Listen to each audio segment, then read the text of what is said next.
Welcome, everybody, to another episode here on the Eutaw Street Banter podcast. This week, we got some fun things going. We're going to talk about the All-Star Game, Home Run Derby. What else we got? We're going to take a look at the first half for the Orioles and say goodbye. Do the Orioles buy or sell at the trade deadline? I guess we'll find out, but we're going to talk about it a little bit. And what is the Orioles' path to the playoffs? Here we go.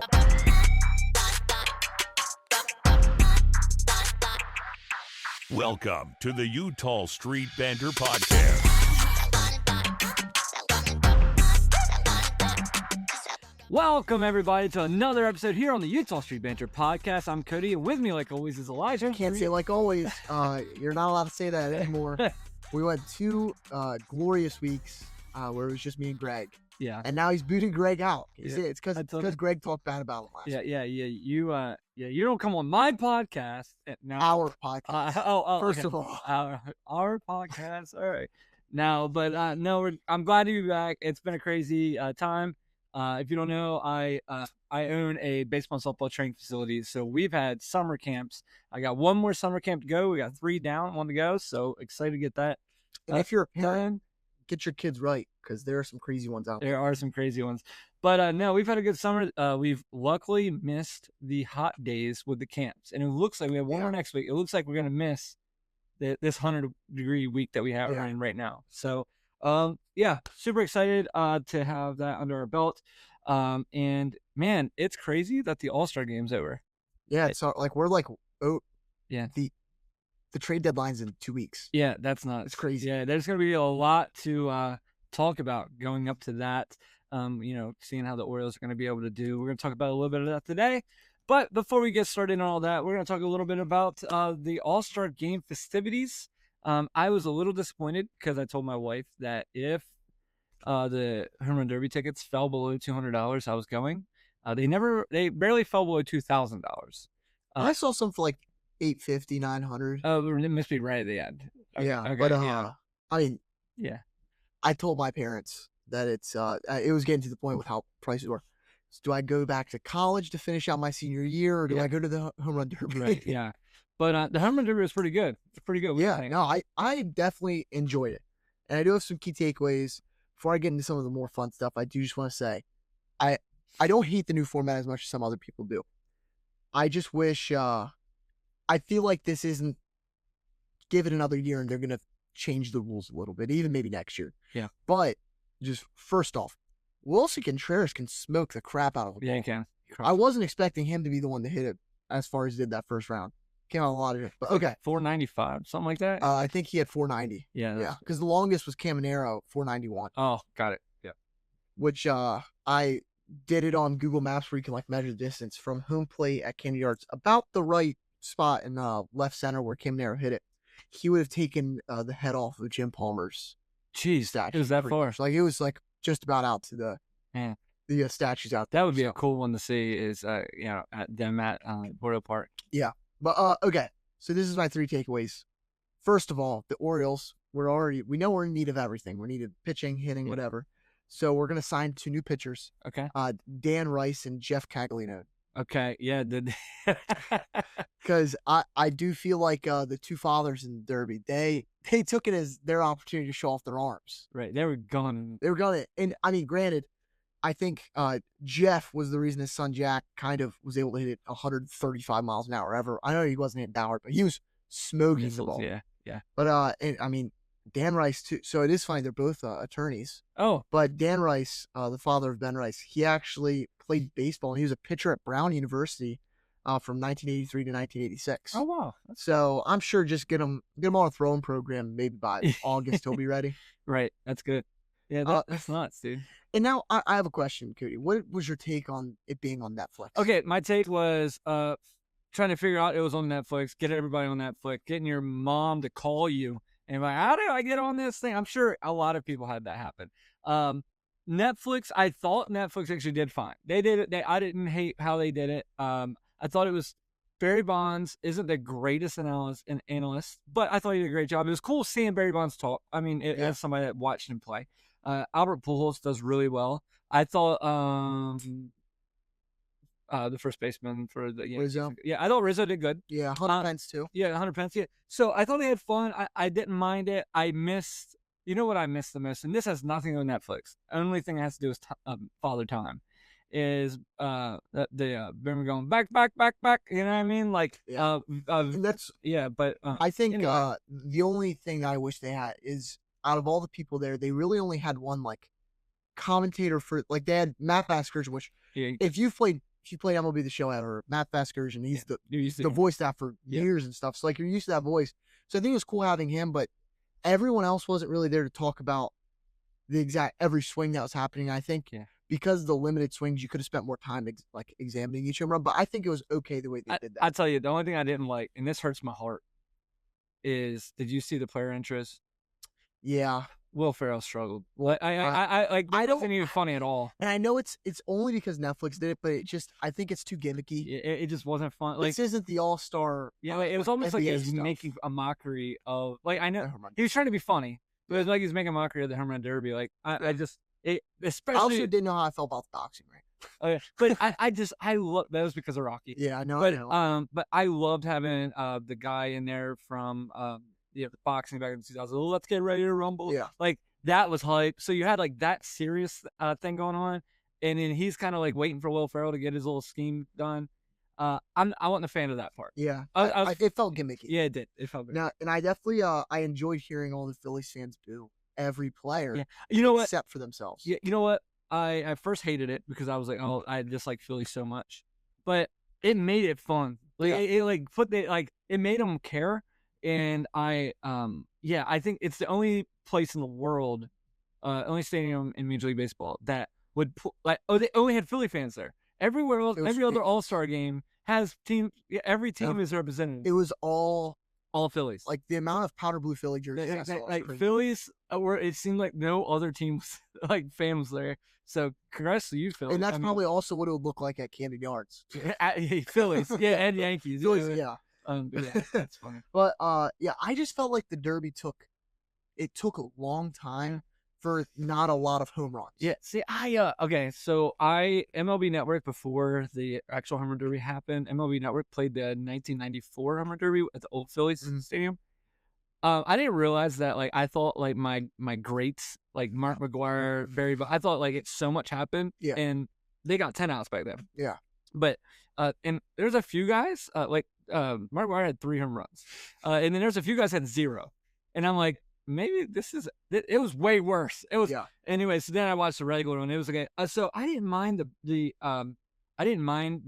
format. After I found like it was so much easier to like see the home runs. Normally it was like one goes off. Yeah, I definitely like the taking it by like a swinger out basis. I honestly would just prefer them to go back to outs though. Oh sure, because I like when these players are getting hot, like Jordan Walker at the end when he hit like 4 in a row to win it, like that's what you want to see. Yeah. It doesn't. The only good thing the format did is it gave us that ending that was like dramatic. Yeah. Right. Like so, like, I so. But I mean, I'm open to everything. I do like it better than the timed. 100%. So, but the timed also kept you like, oh, dude, you only got 30 seconds left. But it also is like, I feel like sometimes on the time you're like, all right, they let him hit the ball now. He's making, Yeah. I don't know. Which that's what I thought was funny because you had like umpires for that. Yeah. You still had an umpire out there, but don't know what he was doing this time. He didn't really have. No. Is it your last one? Yeah, right. Also, yeah, right. But and then my last takeaway is that Camden Yards desperately needs to host the All-Star Week and needs to host a derby. You want to know why? Okay, this is using rough math and measuring how many home runs that were hit in total throughout all the people that were hit on Monday would have hit the warehouse. But they had to be in the right field. Is that what you count? Yeah, so it's only. Okay. I mean, you have Bryce Harper, Kyle Schwarber, would any of them hit the warehouse? Yeah. Oh, really? How many? 3. Using my rough estimate on the larger end of things, you could have seen like 8. Really? Jack Caglino, he hit one. I think it was like 475. Yeah.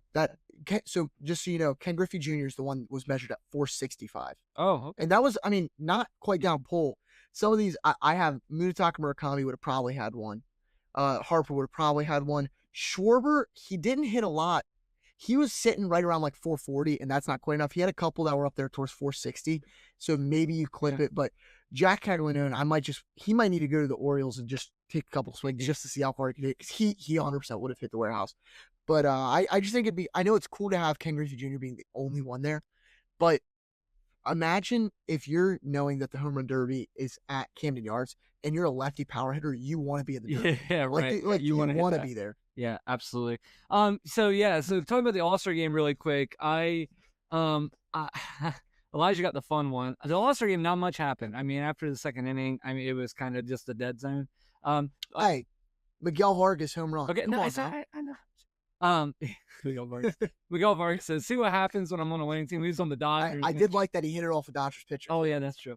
I will say I don't ever give Philly any credit because anyway, Philly looked good though. The stadium was beautiful. I hosted the All-Star game, amazing. The Sandlot thing was cool. I thought that the kids riding their bike on the field kind of funny. Yeah. It was just anyway. I thought it was really neat. I thought they did a great job. And in Philly, I also know now that so this is my opinion. I don't mean to. So a lot of your MLB star pitchers wouldn't pitch in it. They were there, but they wouldn't pitch in it. Mizrowski wouldn't pitch. Skeens didn't pitch. But apparently, I've written down here that you don't have to be a star anymore to be dominant in this league, because everybody's good. It was just amazing to me how every pitcher on either side, the stuff was just insane. You'd have a guy come out there, I don't know who he is. He's 31-year-old rookie, and he's coming out there There was a guy anyway. It was coming out 98, crazy sink on a fat, just crazy. It's just our MLB pitching has come along so much that maybe, just maybe, where everybody keeps getting on everybody about batting averages being so low this year.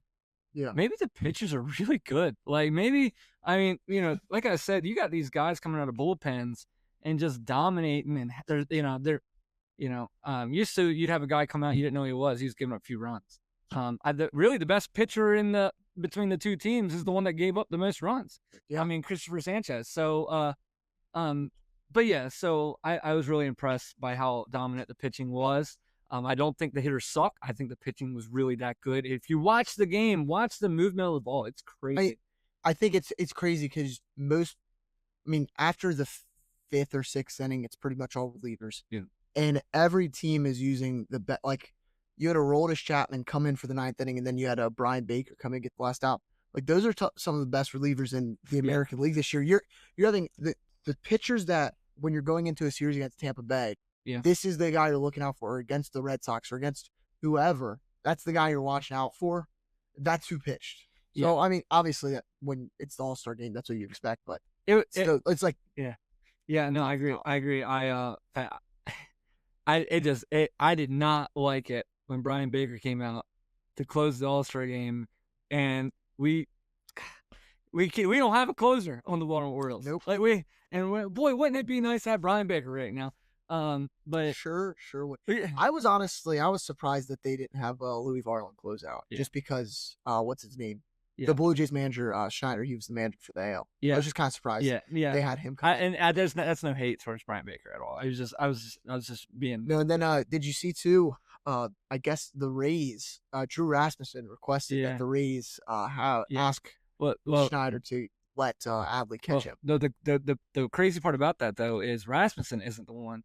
The Rays head coach called and put that together. Now everybody's like, is Rutschman going to the Rays? And I hope if the Orioles trade Rutschman, they have enough common sense not to leave East. Yeah, because talking about somebody that's going to hit the warehouse. Yeah. You know what I mean? So also last thing is, apparently, I know this is true, but apparently this year it was really true. The MVP of the All-Star game absolutely doesn't matter, because Cody Bellinger won it. And he hit a base hit. Hit a 2 RBI single. Who else would you give it? I would get okay. So here's my question: if Vargas did that, and then Cody Bellinger hit the home run, I think Cody Bellinger still wins it. I don't agree with you. Because I think it's New York bias. I think that definitely plays into it. But the problem with MVP is you don't have anyone you had the box score just up. Did any single player on, say, the American League roster have more than one at bat? Yes. Bellinger had 3. Oh, but really? Yeah, Bellinger had 3. Yeah, because he was trying to get it, and he was 1 for 3. Yeah, 1 for 3. So, I mean, obviously, I don't know. The problem is, it's just you can also. you honestly want to give it to a pitcher because they shut down. Yeah, it's just hard. Who was it that was it Cease? I believe Cease had 3 strikeouts in the inning and threw like 3 Ks. Yeah, yep. He struck out the side. But yet again, pitched 1 inning. But I mean, I tell you, who should if the Dodgers? I mean, if the other team get a Robreski, thank you. He struck out 5. Still gave up a home run though. Yeah, he did, and boom, that's why he should be winning that. But I don't know. Also, seriously, this is a fake argument because it truly doesn't matter. You know what I mean? So, what's he? Do they still gonna truck? Do you know? They used to. I don't know, but all I know is for the home run derby, Jordan Walker got $1 million. Yeah, that's what it always is. Yeah. Oh, real quick on the Jordan Walker thing, because how cool was it to see Jordan Walker's family at the game? I mean, it was so real. My also favorite was I was watching the post game interview, and like they're actually like had the commentators are actually talking not about Jordan Walker at the moment, and you just see Jordan Walker's grandmother just walking like 3 inches away from just not even knowing they're doing an interview. She's just walking, you're talking to people. It was hilarious. But yeah, so I think that's all that's going on in the world today. Yeah, pretty much. I mean, that's all the world's focused on. Right, it's the All-Star game. Yeah. But no, kind of what I had written down is that this has been a great week of sports. You had Monday, the Home Run Derby. Tuesday, the All-Star game. On Tuesday, you had Spain and France in the World Cup, and Spain ended up beating France there, which I didn't think that was going to happen. I want Spain to win, but thought France was going to win. And then you had on Wednesday, Argentina, they defeated England. Yeah. Which, anytime England can lose, we have victory for the United States. Yeah. That's what we always must remember. Yeah. The biggest thing, I know America lost, but you know what America didn't lose, everybody? And I've watched, I don't know if you've seen a lot of the reels from like people coming from overseas to America and seeing some of the things. Well, I saw so many people that came over and they were like, are missing Wawa right now. That was a big deal. Yeah, I just want to pull this up real quick. So we might have lost, but for dinner I had a Wawa, so kind of a big deal here. So you know what, you might want a soccer game, but yeah, I got a Wawa quesadilla, and thanks to Wawa if you want to pay me for this episode. Yeah, I was more gonna say like you took it more. They want Wawa. I took it more as you can't root for the team that burnt the White House. Yeah, right. Like we did beat them in back-to-back. Okay. This is the sun will never sit on the British Empire. Literally controlled 3/4 of the globe, and we had 13 colonies, and we overcame. We did it. You might win the little ball game. I have a question for you, English, because I know there's so many British people watching. You guys were actually both world wars before we joined. Actually, right? I will say the past couple of weeks they have dominated. So don't stop listening to this. You have dominated, so we do love you. But yeah, Winston Churchill is cool. Yeah. I mean, when it comes down to it, we like England way better than we like France. That's true. That's true. You know, the French seem to, the French do think that they're Yeah. But moving on, let's talk about. You probably didn't know this, but this is a Baltimore Orioles podcast. So you have a little bit to talk about the first half. Yeah. And go ahead. Yeah, I just kind of wanted to look back on. I know last week me and Greg kind of went over some trade stuff and how the first half hadn't looked good, but then after we got that episode out, the Orioles decided to win 4 games. My favorite thing is I listened to that podcast after I edited it, and I listened to it, and you said, "Well, hopefully they don't lose another game." And they didn't. It's the first time. First time. Every at the end of the podcast, we always said that. And this is the first time that. Granted, it's the first time that they haven't had that many games. They only played like 4 games. But still, I'm taking it. They did not lose since you posted the podcast. But just looking back, we got as of the All-Star break, 46-51 record, 5 games below 500. I just don't see how we lose another game this season. No. What would that be? I have no idea. It'd be like 110 to 111, I think. Oh, wow. So we still wouldn't break the record. We said, God's sakes. No, we still wouldn't break the record. Like the 2021 Dodgers. God. And that's if we win every single game. Wow, that's crazy. Oh, so it ain't gonna happen. Okay. We're 4th in the AL East, and we're 2 games back of the wild card spot. Right. Now, 2 games back, but there's like 4 teams in front of us. So the offense was ranked 21st in the major leagues in batting average, 11th in on-base percentage, 14th in slug and OPS, and 4th in walks and strikeouts, which is kind of impressive that we're 4th place in both walks and strikeouts. So sure, we get on base, but we also strike out way too much. And on the pitching side, we're 19th in ERA, 21st in WHIP, 25th in batting average allowed, and 14th in walks, 23rd in strikeouts. So, although I feel like our pitching sometimes is better looking than our offense, it's not. Yeah, so there's a few things I was surprised about, especially in the first half. The first for the entire season, last season, our home run leader there's a three-way tie between Gunnar Henderson, Jackson Holliday, and Jordan Westbrook, all with 17 home runs.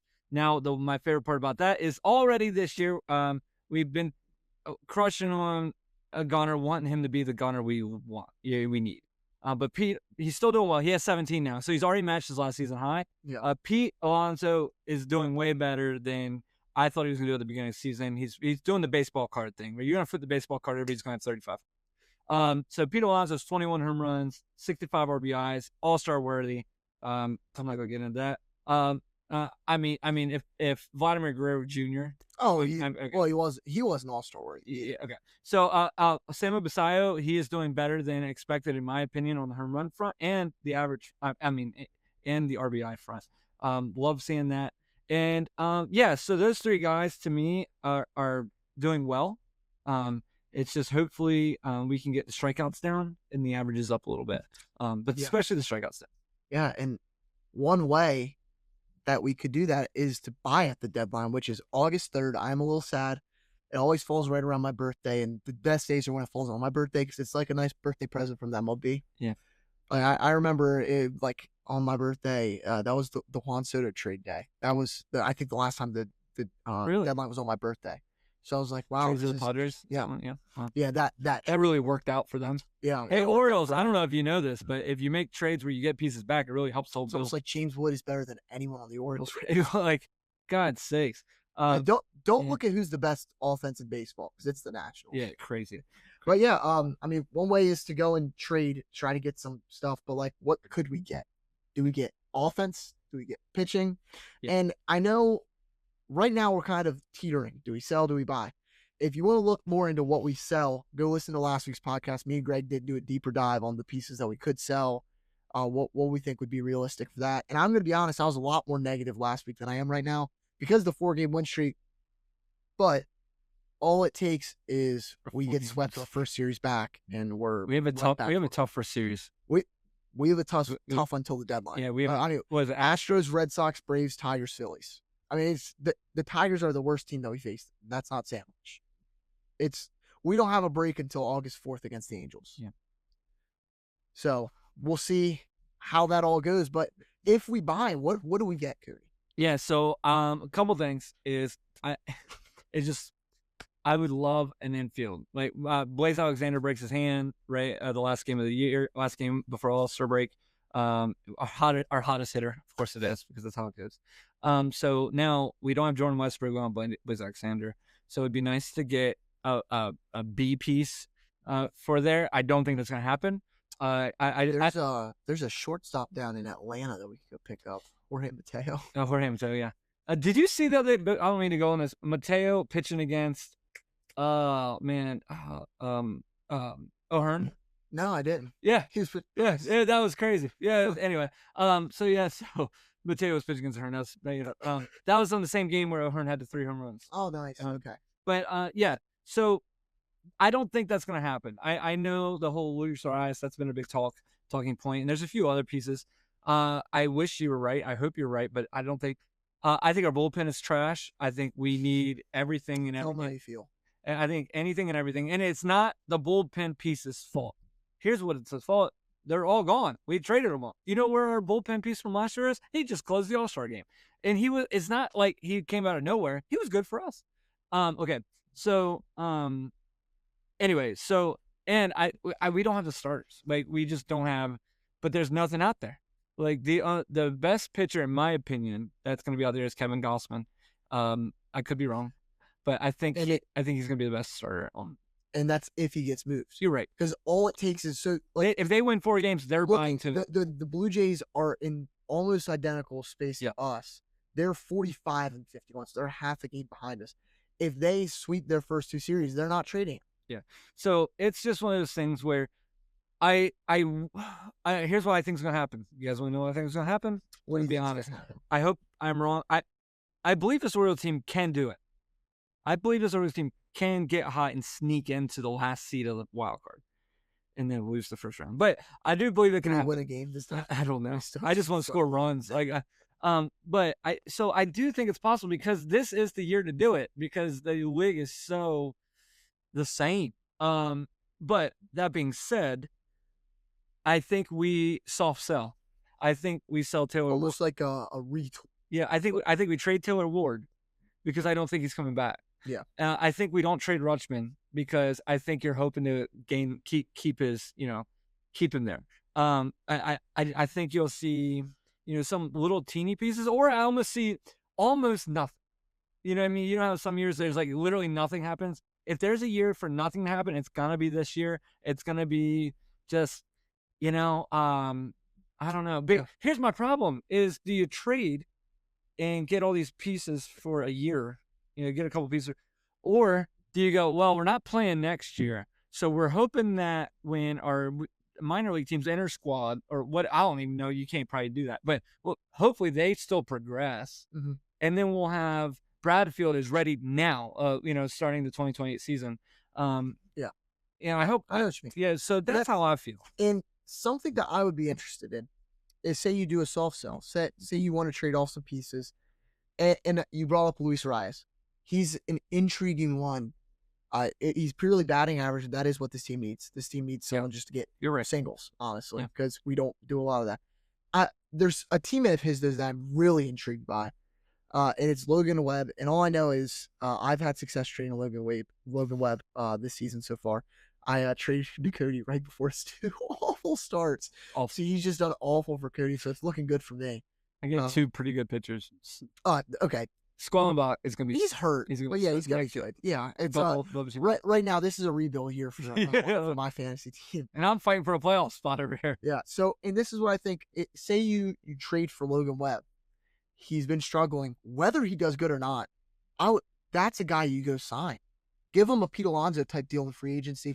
And if you get him, let him get used to the system. We already know it looks good in orange and black. Yeah. So, I feel like that's almost something like you said, that not just this year. I want something more long term. Yeah. But yeah, I don't know, because it's so hard to trade for bullpen pieces. I know. You end up giving up so much. The other issue is right now is here's why I don't think much happens is everybody's in it. Like everybody is a hot streak away from the wild card. And we'll go right into that. What is the path to a playoff spot for the Orioles? Because bearing massive collapses from the Yankees and the Rays, we're not going to win the division. Yeah, boy, was I wrong with my prediction. We all had the Rays. Well, I did, not all. The Rays in the bottom too. Yeah, I apologize. It's the Rays how they are. They just randomly come out here and they got Junior Caminero, which granted he's hurt, so we don't know how that's going to affect him. That hurt my fantasy team too. But I think that the Rays and the Yankees are going to slide in. One of them wins the division. One of them gets a wild card spot. Yeah. And then I think the Guardians are going to stay there because the Guardians are going to be Guardian. Yeah. Like that's what they do pretty much. And so really, barring anything kind of crazy, any trades or injuries, there's one spot open for like 5 or 6 teams. Yeah. You have the Mariners, the Red Sox, the Astros, Blue Jays, Tigers, Twins, and the Orioles. Yeah. And I'd even maybe throw in like the Rangers in that mix because they're on top of their division right now. I'm not confident that they're good enough to win a division. Yeah. I wouldn't be surprised if the Mariners or the Astros, honestly, but probably the Mariners overtake them in the coming weeks. But still, that's 5 or 6 teams that you got to fight with, and that's really hard to do. It's a lot, and that's why this series against the Astros is so important. If we come out and sweep them, we're almost in a wild card spot like that. Yeah. And it makes it's so much easier for a guy like Elias when he wants to see what we're doing. If we're a game back if we're a game up 2 games under 500, but we're a half game back from wild card spot, that looks a lot better than we're 5 games under 500 and we're 3 games back from wild card spot. It's just that's not a lot, but it is a lot when you only got 2 months of baseball left. It's crazy looking at it because we're 8 games, right? 8 games. We're 8 games up from the Angels of dead last. Yeah. But we're also 8 games back from the Twins of first in the wild card. We're right in the middle. And then we're only 2 games back of the Twins. You're right. I might need glasses. Yeah. I'll be honest. We're about 8.5 games back for the Yankees. You're right. I'm sorry. But I just don't know. I mean, the Yankees were struggling there, but they kind of always struggle in June, Tampa Bay, now, I mean, if Caminero really throws them through a loop and they start dropping games quick, that does open up some possibility for the Orioles, but they just got to get hot. They can't make the playoffs being the fourth best team in the American League East. I think the biggest thing is I've been watching this the past few weeks is how I wish I would have screenshotted this, but how a few weeks ago the Orioles were almost in 100 run deficit, negative run deficit, which if you don't know, that's runs scored versus runs against, and that's how you got to win. You got to score more runs than the team. But most of the time, you have to definitely be over that threshold. You have to be in the positives to be in above 500. But now we're finally at that negative 19 where we've scored 447, and our pitching has done a lot better at giving up 466 runs over the year. But it's like one of those things where can we get to that spot? Can we get to that spot where our pitching holds the 2 and our hitters score 4? Yeah. And that's kind of the key. I think also we've not been losing as badly.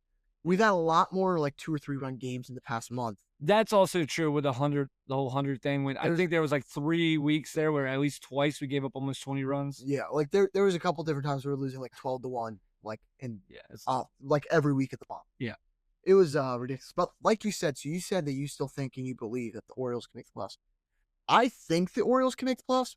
Do not believe they can make the playoffs at all.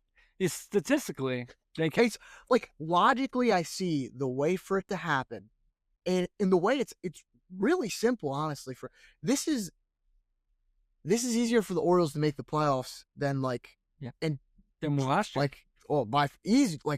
Way easier than last year. Like it's so simple for the Orioles to make the playoffs this year. Go ahead. I'll let you continue. And even national media is even doing this. The Blue Jays are right now worse than us, and they should be buyers at the deadline. They're gonna do this, but you want to know why? They made it to the World Series last year. They have stars that know what to do and how to play with the same roster. With the same roster, they've shown what they can do. I haven't seen. The Orioles won 4 games this past week. That's the most success they've had in a short period of time this whole season. Yeah, I don't believe they can get hot. Yeah, I think they can get lukewarm. Right. And win 4 games in a row. But for the Orioles to do something, you have to win 7 out of 10 games multiple times throughout the rest of the season. I don't think that's possible. I don't believe it's possible. Here's the difference between this year and in years past is our pitchers have the talent to do it. Whereas I feel like last year they didn't. Yeah. We have Shane Bass, who can be great, can be good.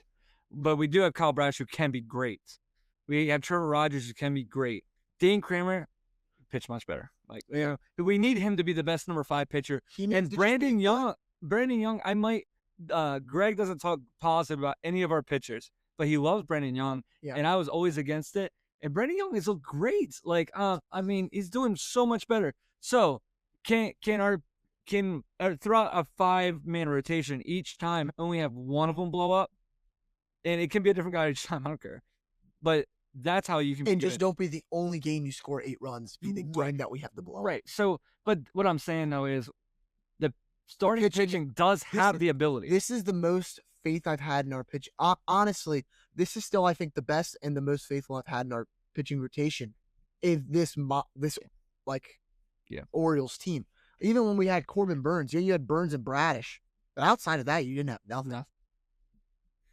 I mean, and look back to 2023 when we played the Rangers. Mm-hmm. Grayson Rodriguez was your game 2 starter.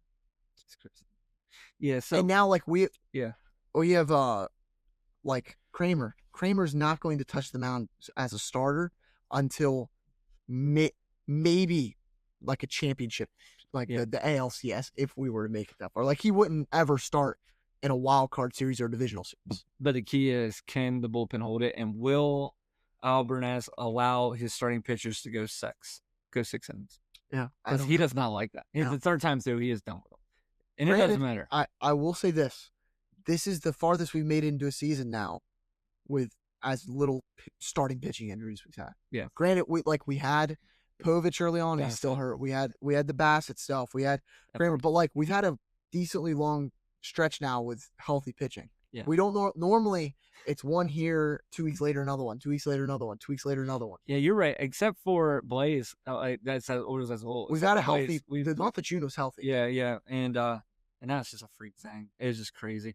Yeah. So hopefully there is a chance. There's a chance by our next podcast we'll probably know.